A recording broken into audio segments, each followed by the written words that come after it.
किसी बशर में हज़ार हामी अगर जो देखो तो चुप ही रहना।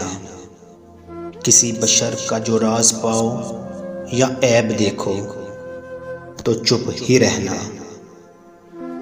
अगर मनादी को लोग आएं तुम्हें कुरेदें तुम्हें मनाएं, तुम्हारी हस्ती के गीत गाएं, तुम्हें कहें कि बशर में देखी बुराइयों को बयान कर दो तो चुप ही रहना।